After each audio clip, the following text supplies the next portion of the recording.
Nice word. So wait until I'll say something else and then just stop it. No, it doesn't stop. It's like here, huh? And we'll wait, okay? And in the end, I will show you this film. Okay. Okay. Shalom uvracha. Today we'll talk about midrash. That is very famous midrash. We talk already about this midrash, and but we'll try to see more like deeper. It's a midrash about how first man, Adam, how Adam gave names to animals. It's Midrash Bereshit Rabbah says that Hashem wanted to create a man, and angels told him, "What it is the man? Who is it?" They didn't know. It's first he wasn't created yet. Hashem says he's wiser than you, and they don't believe to that. So Hashem bring them animals and birds and predators and ask them what's their name, and they didn't know. And Hashem created a man. He brought to them those animals, predators, and birds. And Adam says, "This is an ox, and this is a donkey, and this is a eagle," and he gave names. This is a story, midrash, and we try to analyze this midrash and to understand what's hidden there. It's usually something hidden. It's not just fairy tales about how nice it was. There is always some idea that stand behind this story. So what's the idea? Idea is a Malbim. Malbim, he lived about 250 years ago approximately in Hungary, I think. And he, very great rabbi, and make commentaries to Torah. And he says that that names that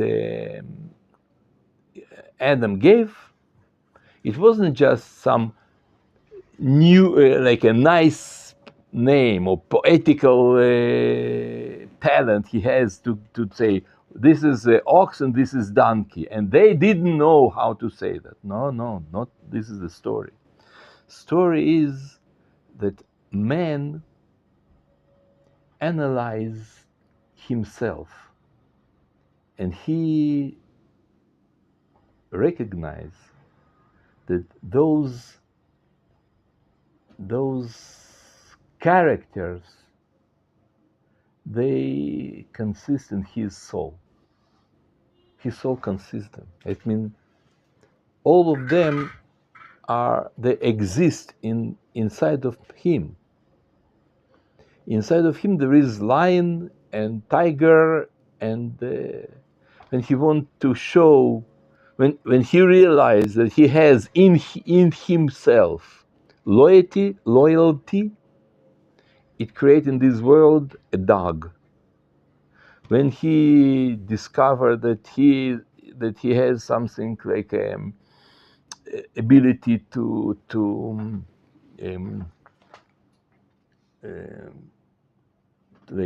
be cruel, it creates a jaguar. And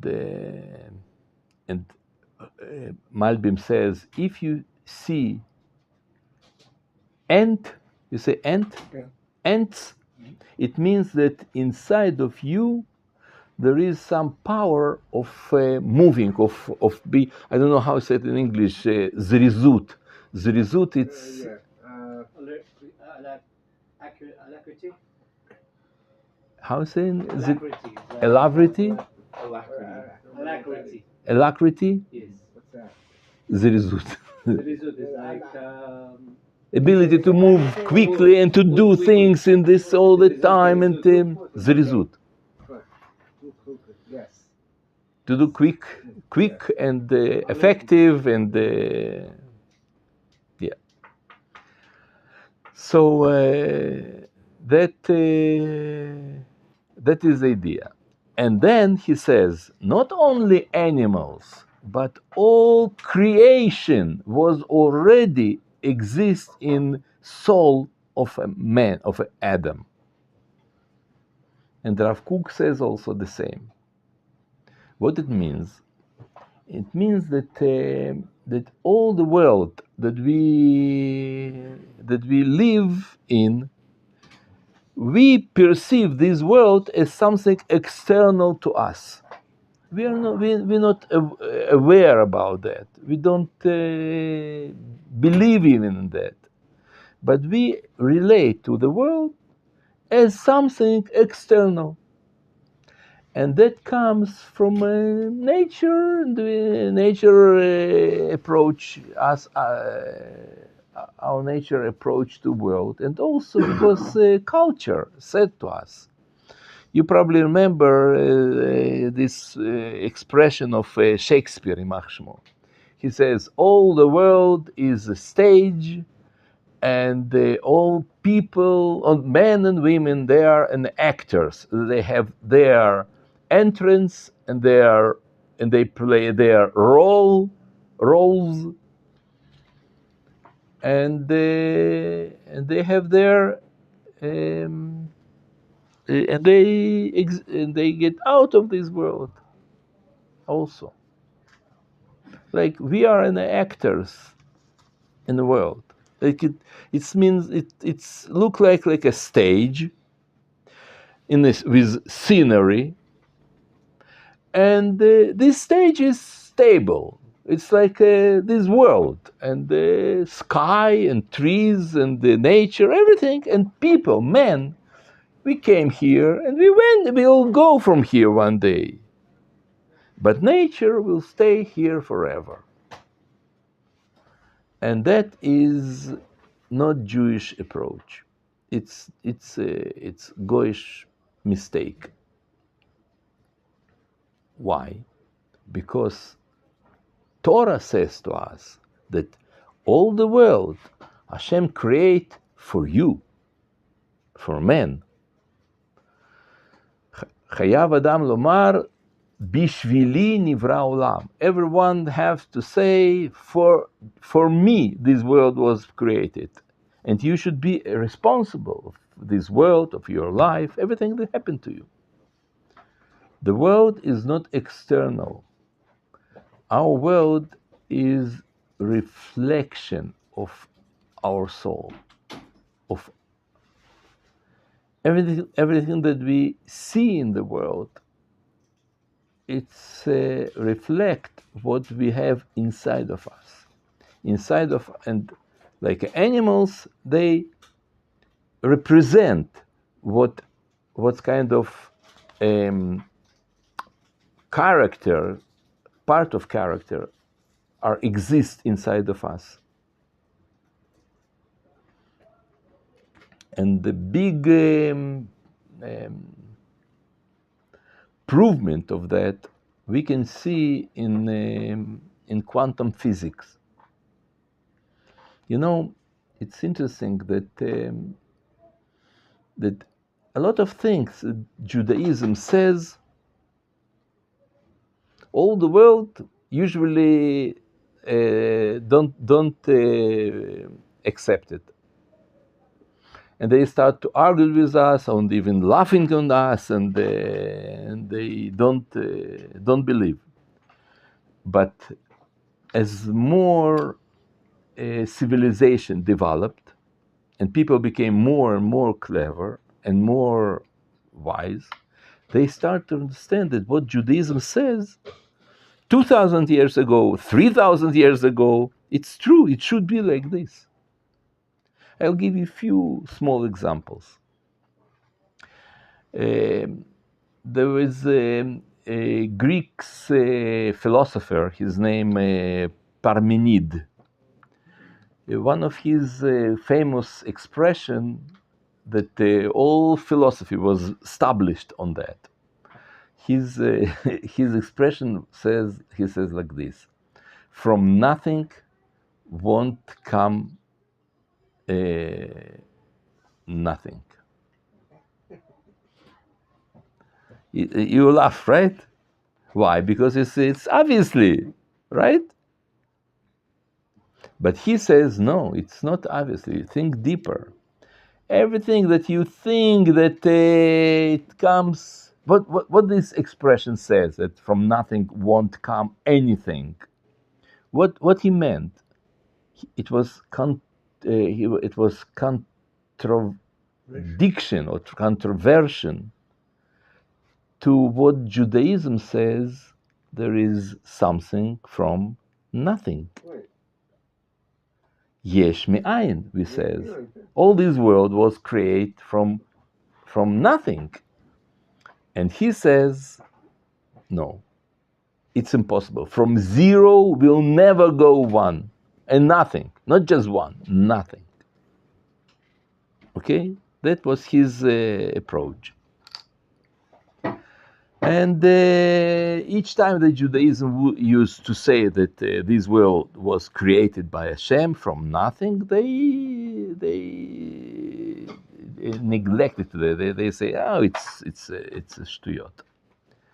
And 3,300 years after the Judaism says that, suddenly, about 100 years ago, Jewish scientist named Alexander Friedman in Petersburg in 1916, he says there was a Big Bang.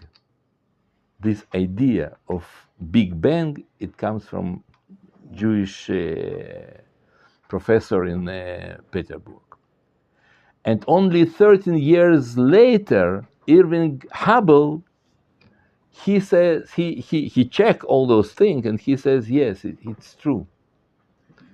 And he's a very famous scientist, Hubble.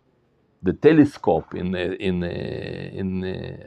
astronomy, it was is in his name, Hubble telescope. He says yes, and he gave this name, Big Bang. But that there was explosion of something from nothing. He says that. And we see that, yes, today all paradigm of science and astronomy built on this expression. But we said this expression 3,000 years ago. The same thing with a week. What does mean week? What does mean month? I know month. How do you know the past month? The moon changed. Moon changed. I see that it's again the same moon. So it comes 29 or 30 days. Moon, by moon, I know.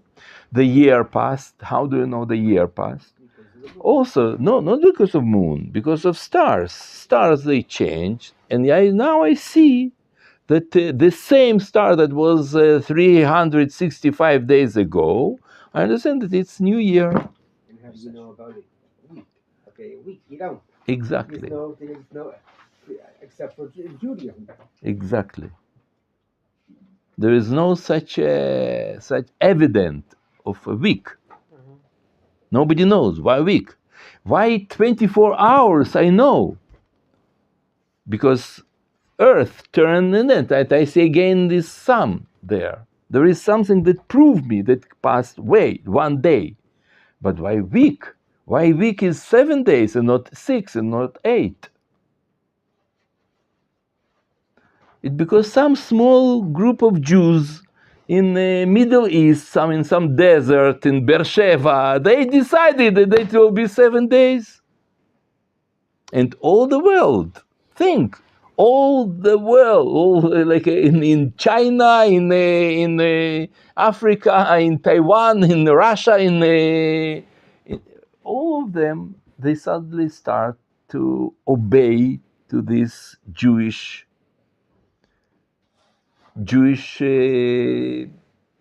belief or no thought. Why? Why we not celebrate? I know Chinese New Year. All the world goes by Jews, and also that they have a rest. You know, before Judaism came, nobody knows that you can rest each 7 day. It even there is a poem of a Latin um, poet. His name was Rufus. He has poem that say Jews are lazy and their God is lazy. Why he's lazy? Because each 7 day the God rest. He need rest. And Jews also, they don't want to work each 7 day. Why? In all the world, nobody knows that they can rest. They work with no end, except of holidays. In holidays, nobody works. It was common in all cultures in the world. But it's holiday. When it's holiday, once a year, few months, those holidays they have. But week, why? But now all the world um, keep or Sunday or Friday, but they keep this day. And the same thing happened with what I tell you about our relation to the world. We understand that this world is a reflection of a soul of Adam, and nobody believes in that. And suddenly, Jewish scientists like Niels Bohr, he was from Denmark in Copenhagen. He discovered that men have influence, an attitude of electron. We had here once few weeks or months ago.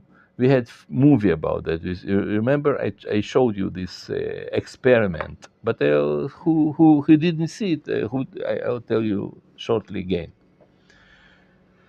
He proved, and he get Nobel Prize for that. He's very great scientist. He proved that electron, not him proved it before, but it was proven that electron has double nature. Like from one hand, electron is something like something that you can touch, like some small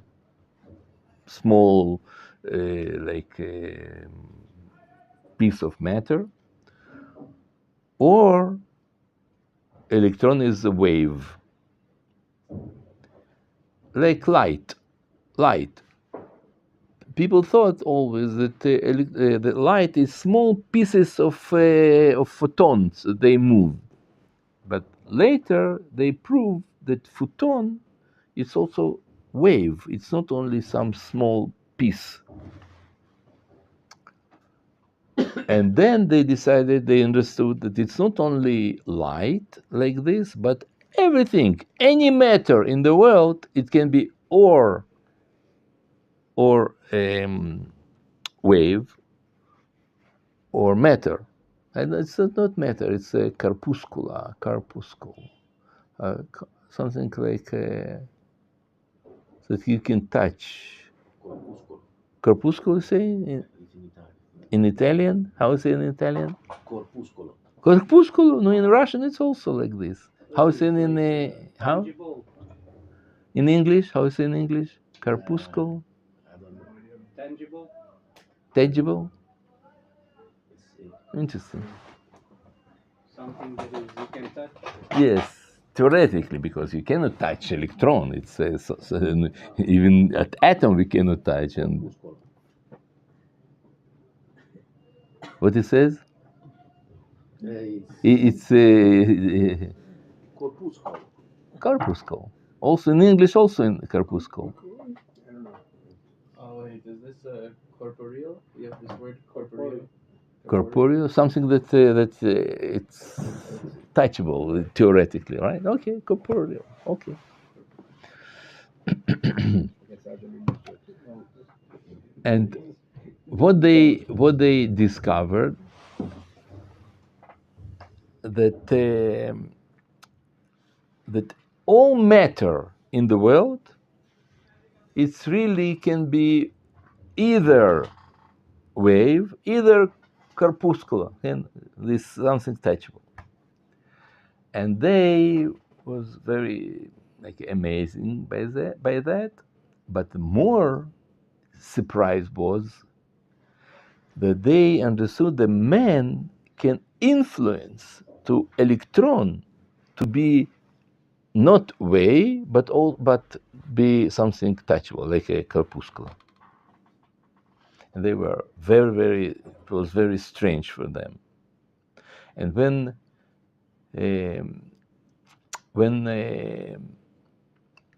this scientist, Niels Bohr, he told his discovering to Einstein, Einstein didn't accept that. He says, but I have here proof. You see, all my that he tried to prove in theory. He says, even if you prove in theory, it's impossible. It's ridiculous. He didn't accept. But he said, but why? Why? And then Einstein said his famous expression. He says, think about it. Think logically. Where all the world created from atoms from electrons, right? So it means that without man won't be any matter. You say that man influence on wave, right? Make it like it calls collapse of wave. You don't understand. I'll tell. Little by little. I'll explain. There is wave. Electron is wave. And if man check this way, meet this wave, it calls in English it effect of observer. Man observe this wave became a reduction of wave. It comes calls a collapse of wave, and wave became something corpuscular. That's something that you can touch theoretically. And all the matter, it's waves that man influence and make that it's something that touchable. And you not accept that, and you don't understand that, and you are in good company. You in the same company with Einstein. Einstein also didn't. You see, you have a good friend with that. But what happened? And he asked, but why? Why you don't accept? And then Einstein said his famous expression. He says, think about it. From your learning, it comes that if nobody will look on moon will disappear. moon will become a wave and we won't be see moon. It's ridiculous what you says. He says, but I can prove. He says, no, I don't accept. And it was the end of their conversation. After that passed 50 years. Science developed, new machines, they make new machines, new apparatus, and all what they need to prove that. And 50 years after this conversation, one of the greatest scientists in this time, his name was David Mermin, also Jewish professor, physics. There are a lot of people there are Jewish. He says he published some article and he gave an lecture with very provocative article.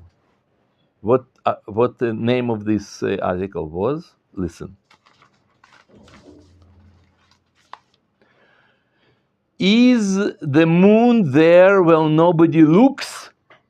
Reality and the quantum theory.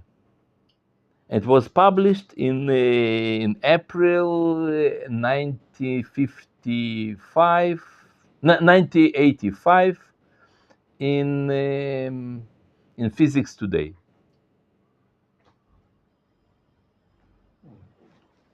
And what he write in this article, David Mermin, he says like this. I wrote this article. I didn't understand a lot, but beginning and the end of the article I understood. So what he says there? He says, yes, Einstein didn't accept that, but today we can prove that Niels Bohr was right.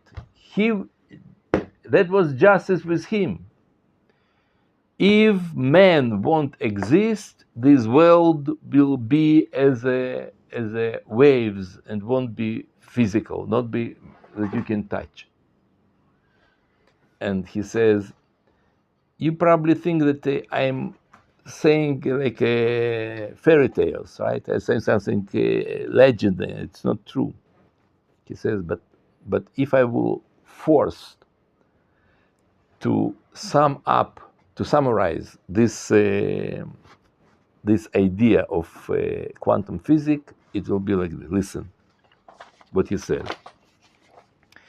If I were forced to sum up in one sentence what the Copenhagen interpretation, it means this story about observing and all that, what the Copenhagen interpretation says to me, it would be shut up and calculate. What he meant, he says like this. Do you have your opinion from what we should make, what kind of material we should use in order to build a wing in a F-15E?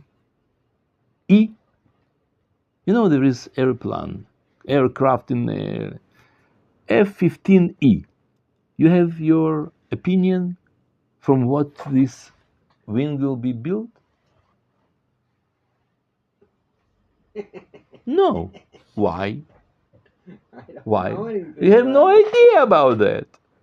But you have your opinion about quantum physics? No. Shut up and calculate it.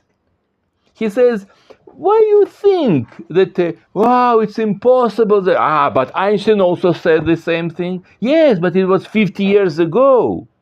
Today, we developed and we know, we can prove he was right, Niels Bohr. And if Einstein will know today what we know, if we will know then what we know today, he also would accept this idea.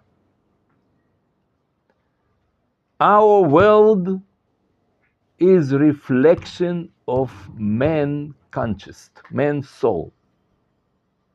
Everything that you can see, it's a reflection of what inside of us.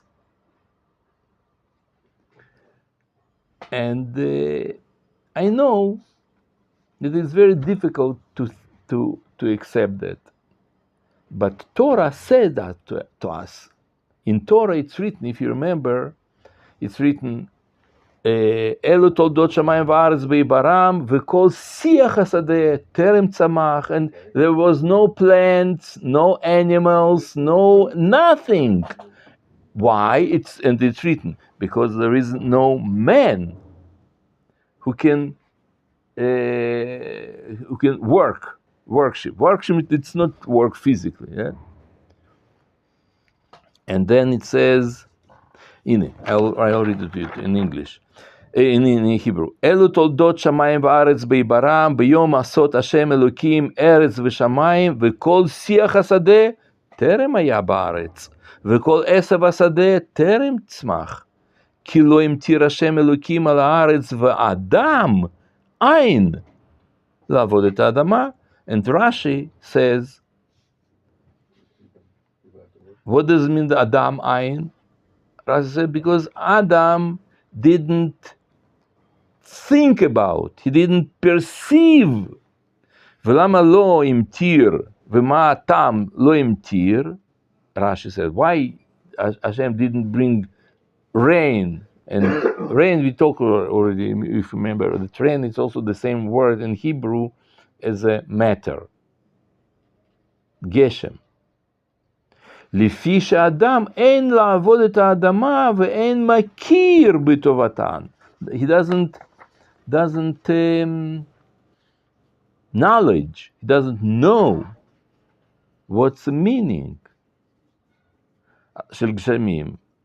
וכשבא אדם וידע שהם צורך, and when man comes and he understood, only then matter appears in our world.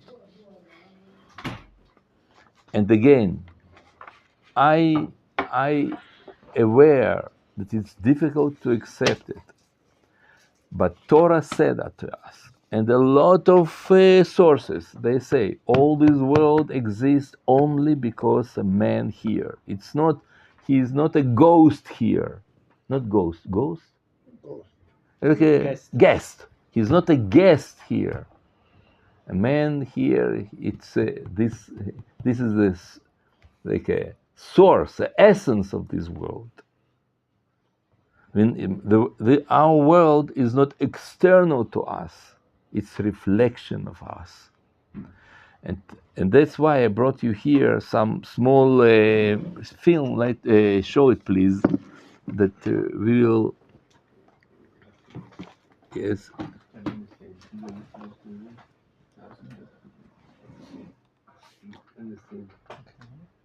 Yes, like this. And people will see, right? Yes. Okay. You see this movie? You see something now in okay, and they make a strong. I might, okay, okay, go.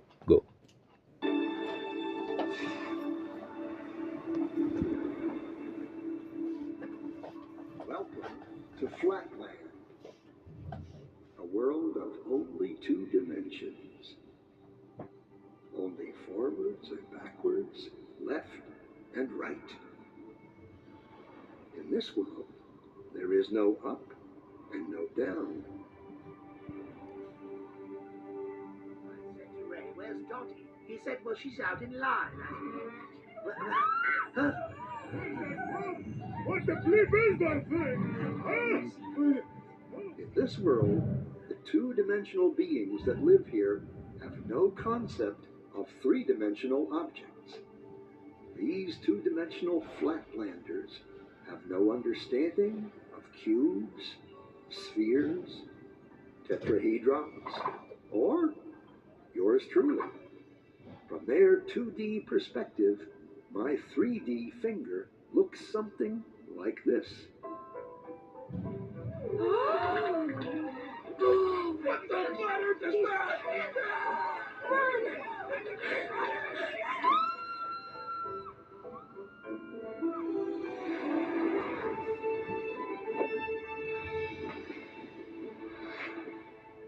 Hello, little circle. Fear of the unknown. Or should I say, not yet known. It's a puzzle. If we see only what we know, how does anyone ever see anything new? The unknown. How do we ever get out of our box? Hello, little circle. Don't be afraid. Who said that? Where are you? This is always the tricky part to explain. I'm in another dimension, another space. I am above you.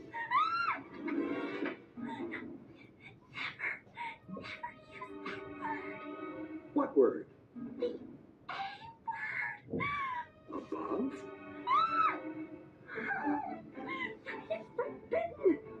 Well, what do you think it means? I don't know. And I don't want to know.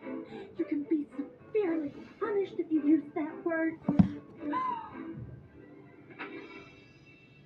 Are you a ghost?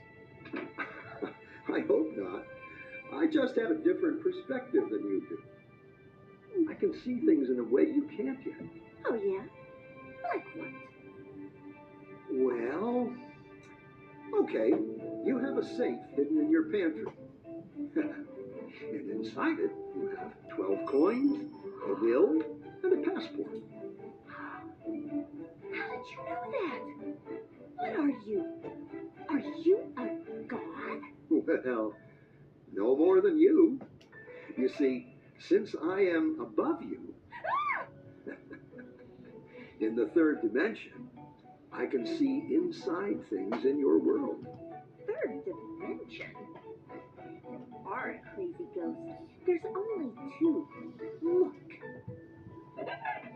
So, if I were to touch the inside of your stomach, how would I do that? Well, you'd have to cut through my skin. Otherwise, it's impossible.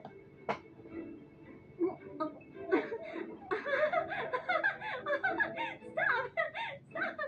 Stop! Ready for more? More what? Dimensions. Oh. Directions. No. Yes, but there aren't any. More? More? More? What will happen to me? What will I become? You have to become it to know. Okay. Excellent.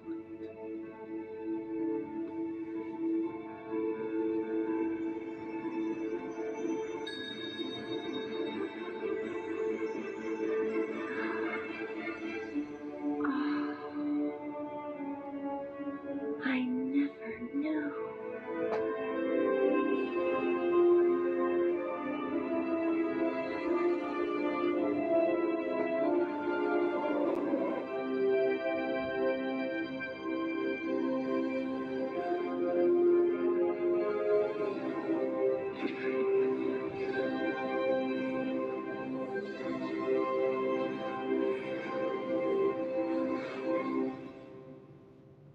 Isn't it funny? That which we are most afraid of is what thrills us the most.